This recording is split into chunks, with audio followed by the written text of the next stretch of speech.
Hello, my wonderful viewers, and welcome to another episode of Betty Adams Overanalyzes. Today we are going to take a look at that surprise chapter that wasn't an art chapter after all.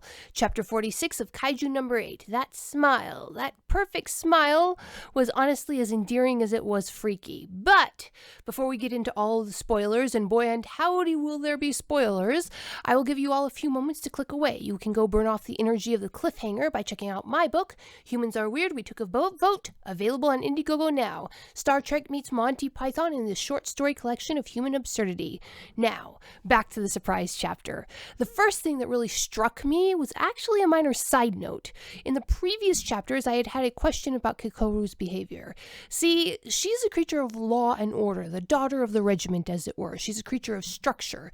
She wouldn't have disobeyed orders without a very good reason. So it felt odd to me that she had apparently abandoned her posts over in the eastern region with Gatling Gun Lady, even if it was to rescue Kafka. She was a trained soldier in a combat situation, and she knew that Kafka had other backup.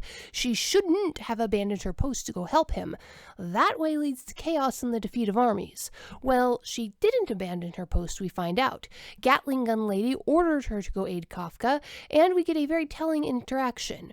When Gatling Gun Lady hears that Kaiju number 8 had emerged, she says in effect that it was a good thing that she sent Kikoru over there to help Kafka.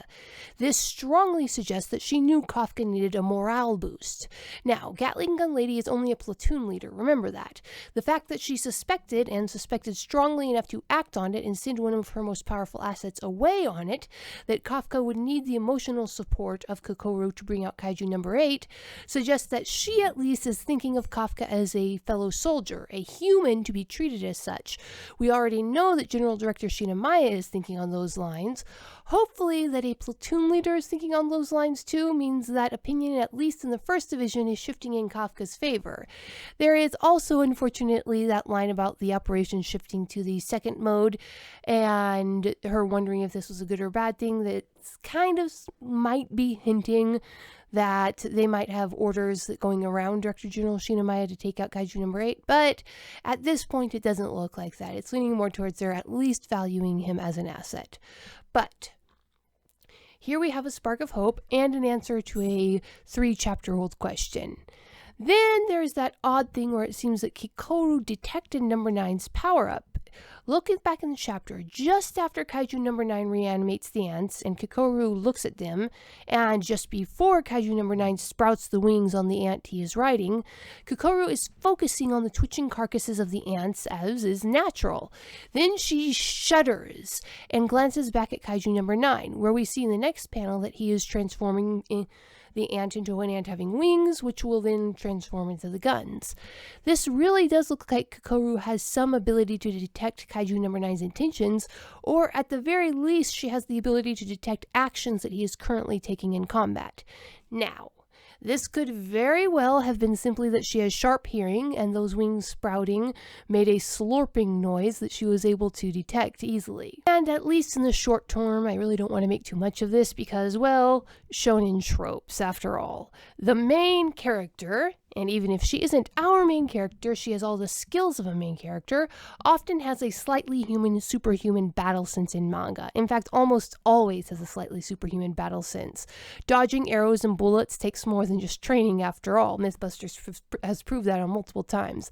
It is entirely possible that Kikoru's 6th combat sense caused that shudder, just like it would have in Rurouni Kenshin or in even Ranma 1/2. However, there are 2 meta points that make me think this might be more than that. Firstly, and most obviously, that Matsumoto dedicated a whole panel to Kikoru's shudder, where nothing else is in focus, just the fact that she's responding to the transformation. Space is at a premium in this manga full of double-page spreads, and I haven't seen one wasted panel yet. Secondly, Matsumoto loves to hide massive plot points behind common shonen tropes. The steam venting and overheats were hidden behind the potty humor of the peeing nipples, and Shinomaya Sr. being a shonen main character in his own right was hidden behind the overbearing father trope. Kikoru being able to sense Kaiju number 9's attack is a shonen trope, so I'm suspicious of it. This, added to the fact that she figured out Kaiju number 9's tell about the exploding finger gun so fast, this does suggest that she has Kaiju-related powers. Now, in a world where Kaiju have essentially replaced yokai as the monster du jour, it would be no surprise in a manga if the daughter of a Kaiju-slaying line turns out to have Kaiju-related sensory powers. We might look to see if that's what it is. We might look to see the same thing in Vice Captain Hoshina. As I said, shonen tropes. Matsumoto does play a lot of them perfectly straight. On the other hand, there's always the option that either she or her mother, or her father for that matter, were experimented on by the Defense Force, willingly or unwillingly, knowingly or unknowingly, and this left them with these slightly extrasensory perceptions. Of course, Kikoru's shudder led to another fantastic moment from a writer's perspective. Kafka steps up as Kaiju number 8 and gives her that smile, that classic Kafka smile, and I didn't question it in the moment. I didn't think about it in the moment. It was such a perfect part of the story that I just reacted. I just felt a warm glow and that this was perfect Kafka. Neither did any of you question it from what I hear online, and you know what? That's great. That is more than great. That's exceptional, because you are not meant to think about this scene. Matsumoto sure did, in advance, during, and probably after, but we, the audience, are not supposed to. You see, in this chapter, this smile is the first of 3 beats that leads up to a massive reveal. At the same time, all 3 of those beats are the 3rd beat of a mystery posed when Kaiju number 8 first warped his body while escaping the hospital. It's itself a 3-beat moment. At the same time, they are the 3rd beat of a running gag that has been far more than a gag since the poor old man collapsed at the horror of Kaiju number 8's smile. So, Kafka, as Kaiju number 8, smiles at Kikoru to calm her down, to ease that shudder. We get to see his bony face smooth out into a genuine, not terrifying smile. It's warm, it is comforting, it's only a little creepy. So, what does this show us? That genuine comforting smile shows us that Kafka has full control, or at the very least, dramatically improved control over his body. From the beginning, we have seen Kafka's smiles, kind, comforting, genuine. When Reno sees how terrified the old man in the hospital is, he immediately thinks to ask Kafka to smile. Reno knows that Kafka's smile has that calming power. However, in this new body, Kafka has no idea how to control that power. We see this again when Kafka tries to comfort the little girl. He smiles again, and the gaping open maw full of razor-sharp teeth and a long, slathery tongue terrifies her. Then his smile is able to come out at the end when he finally transforms back out of his Kaiju number 8 form into a human. 3 beats and the 1st beat. The next time we see Kafka use his smile is to comfort the battered and beaten Kikoru on the training field. Again, he has to transform down from his Kaiju number 8 form so that she can see his face, so that she can reap the full benefit of his smile. This puts him and Kikoru in danger from the Hanjo Kaiju number 9 left on the scene, but Kafka risks it to comfort Kikoru. This is the 2nd beat. Now, here we have the 3rd beat in this mega smile arc.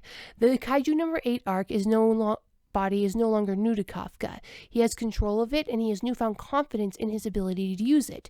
That confidence mainly a gift from Kikoru. He doesn't need to transform to flash her that comforting smile. He has learned how to control the movements of his new body minutely.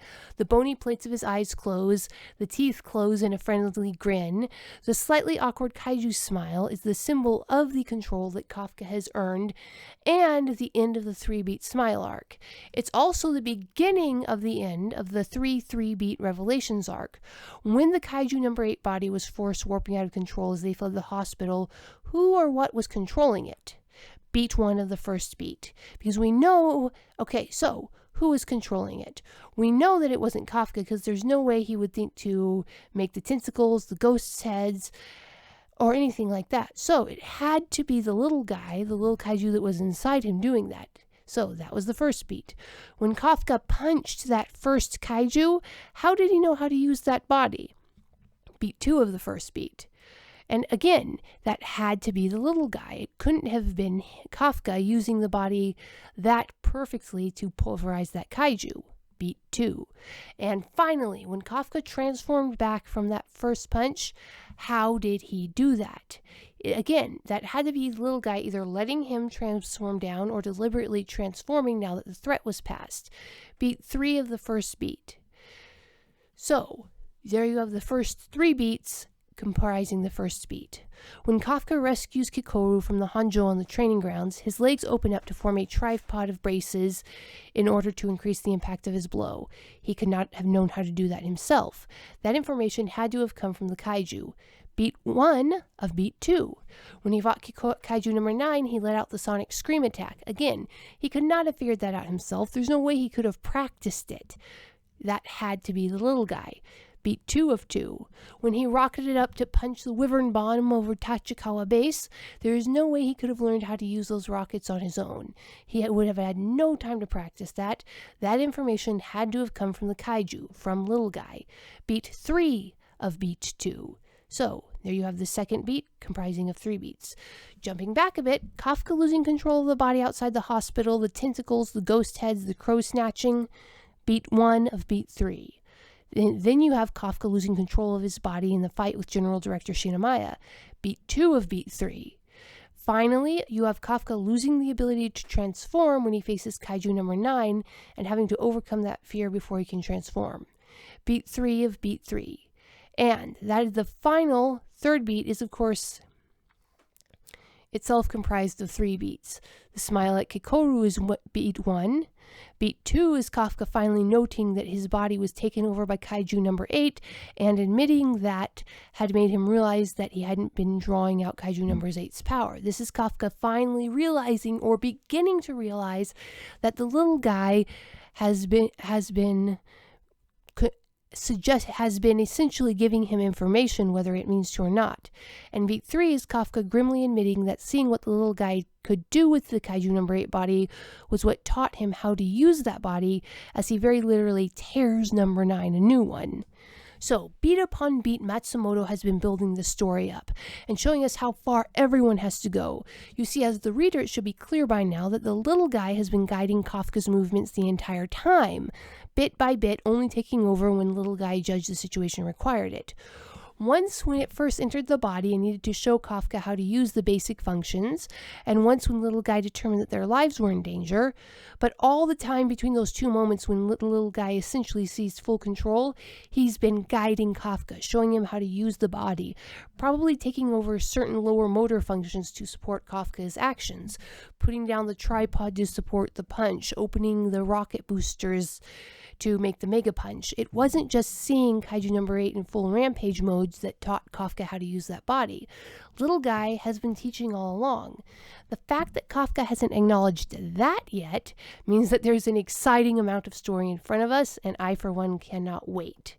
So, again, what are your thoughts? Am I missing any beats? Are there any other evidence of the little guy teaching Kafka how to use the Kaiju number 8 body? Leave your suggestions in the comments below.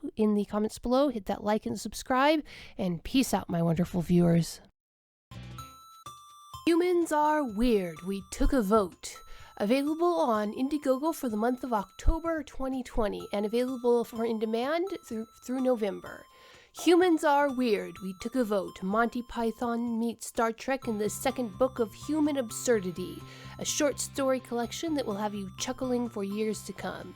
Humans Are Weird. We Took a Vote. Available on Indiegogo. Go and get your copy now.